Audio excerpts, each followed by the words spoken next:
أهلا بيكم وفيديو جديد وأحلى صنف من نواعم العيد. أكتر صنف محبب ليا أنا شخصيا، الكل بيحبه الكبير والصغير وخصوصا الأطفال. هنعمل مع بعض السابليه الفرنسي.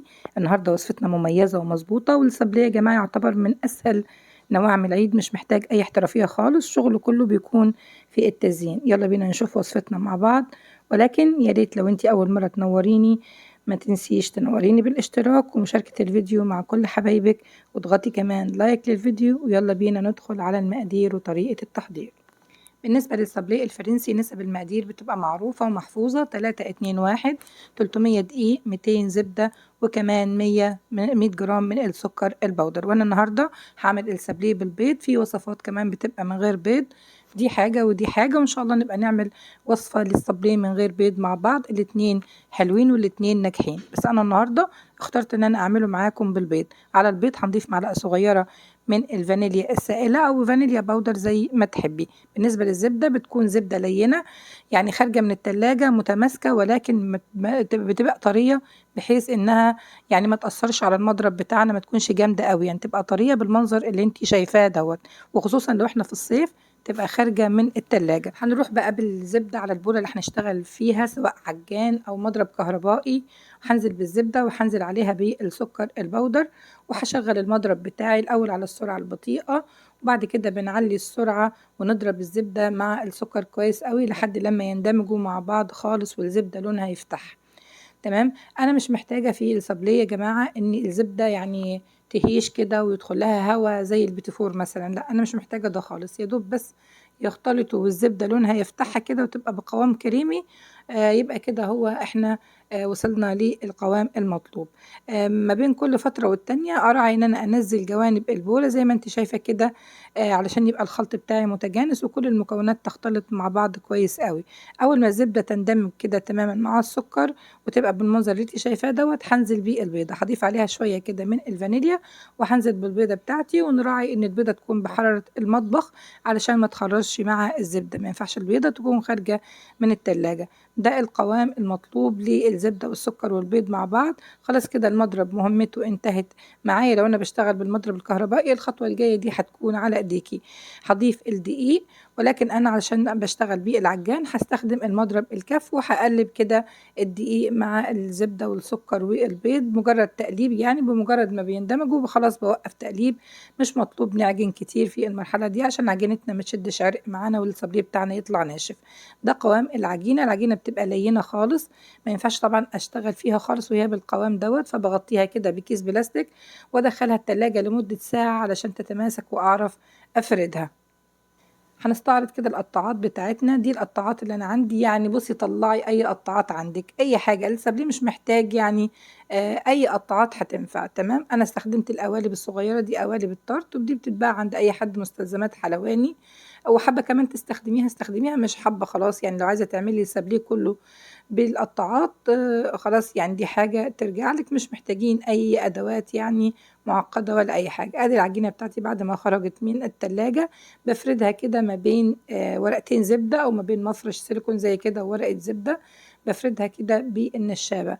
طبعا لما تفردي العجينة افرديها بسمك مناسب، يعني ما يبقاش السمك رفيع قوي بحيث ان السابليه يدخل معانا الفرن وينشف، ولا وبرده ما يبقاش يعني سميك قوي، لان احنا بعد كده بنلزق كل اتنين في بعض. ده سمك العجينة المناسب. ببتدي بقى بالقطاعات بتاعتي، بقطع، والتراعي انت بتقطعي يعني كل شكل اعملي منه يعني عدد زوجي علشان احنا بنلزق كل اتنين في بعض.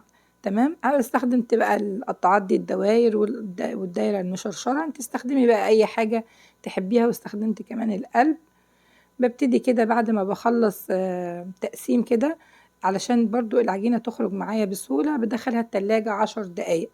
عايزة اقول لكم علشان العجينة دي فيها بيض، فالعجينة بتبقى يعني ايه لزجة شوية، ولكن لو احنا ما استخدمناش البيض بنفس المقادير بتبقى العجينة متماسكة شوية، فعشان كده احنا كل شوية بندخلها التلاجة ونخرجها علشان نعرف نتعامل معاها. دلوقتي هدخلها 10 دقايق، وهنا بعد مرور 10 دقايق العجينة بتاعتي بقت يعني ايه عارفة أتعامل معاها. بشيل الزيادات دي، الزيادات دي طبعا بنشيلها وبعد كده بنفردها تاني وبنقطع. تمام. انا يعني بس مش هطول عليكم المرحلة دي. انا دلوقتي هنا فرغت كده كل الاشكال وباخدها على صاج مش مدهون اي حاجة وبدخلها الفرن على طول بالشكل اللي انت شايفاه دوت. طبعا زي ما قلت لكم الزوايد دي احنا يعني بنجمعها كلها على بعض وبعد كده بنفردها مرة تاني. بالنسبة بقى لقوالب التارت الصغيرة، انا استخدمت القوالب الصغيرة ما استخدمتش الكبيرة. باخد كده حتة عجينة حوالي 12 جرام 13 جرام وبفردها كده في القالب. سكنيها كويس قوي بحيث تاخد شكل القالب معاكي. بعد ما بنفردها بنجيب شوكة أو عود شيش أو خلة أسنان أي حاجة وبنخرم بيها قوالب التورت دي علشان ما تقبش معانا وهي في الفرن.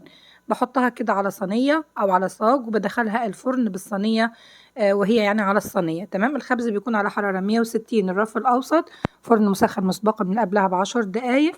وأول ما الحروف تلون وتاخد لون من تحت بنخرجها على طول، والنار طبعا 160 تكون هادية. ده شكلها بعد ما خرجت. بترمي معانا كده كمية كبيرة. ده المقدار اللي انا عملته 300 جرام، بيرمي معانا كمية حلوة. انتي لو حابة تضاعفي المقدار براحتك وزي ما تحبي. ودي كل الاشكال اللي انا عملتها، وانا كنت مراعية وانا بشكل ان انا بخلي من كل نوع او من كل رسمة عدد زوجي علشان انا بلزقهم في بعض زي ما قلت لك. ودي قوالب الطارت شكلها حلو جدا كمان، تبقى حلوة قوي وشيك قوي في التقديم. هنبتدي دلوقتي بقى نزين السابليه بتاعنا.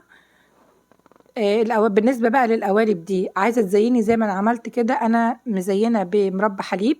ممكن تعملي لها جناش شوكولاتة، ممكن تعملي بزبدة فستق.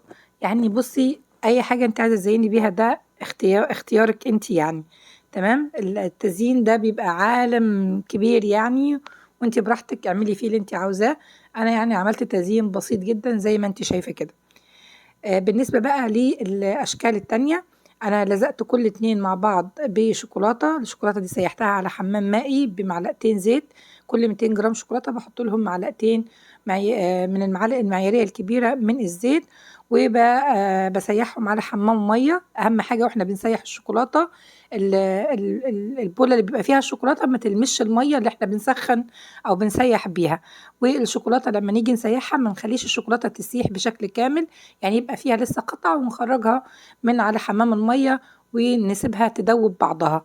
تمام.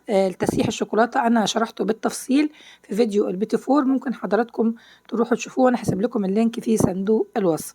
بقى بغطس كده الحبة في الشوكولاتة وبطلعها على صينية أو على راك أو على أي حاجة، وبكون فرشة عليها ورقة زبدة وعليها كيس بلاستيك علشان يعني تبقى الشوكولاتة لسه سايحة يعني، وعلشان ما تبهدلش الدنيا معانا. تمام. ودي كل الاشكال اللي انا عملتها. انا عايزه اقول لكم موضوع التزيين ده عالم كبير، وبالذات الصبليه يا جماعه. اليوتيوب مليان افكار مليان افكار، بس انا حبيت اعمل افكار بسيطه لاي ست بيت عايزه تعمل حاجه كده على السريع يعني. فدي كلها افكار تزيين بسيطه، وانا ماليش قوي يعني في موضوع التزيين دوت. احنا كده يعني انا قلت لكم العجينه وانتوا ظبطوا بقى التزيين زي ما تحبوا. دخلتها التلاجة لحد لما الشوكولاتة تماسكت، وده كان شكلها النهائي او كان شكله النهائي. يعني مش قادرة اقول لكم طعمه في منتهى الجمال، وشكله كمان شيك جدا في التقديم. كل الناس بتحب الصابليه بالذات الاطفال هيفرحوا بيه جدا. كل سنة وحضراتكم طيبين. اتمنى الفيديو يكون عجبكم. يا ريت لو عجبكم ما تنسوش بقى تشاركوه مع اصحابكم وتضغطوا لايك للفيديو. هستنى تطبيقاتكم واشوفكم في فيديو جديد قريب. والسلام عليكم ورحمة الله وبركاته.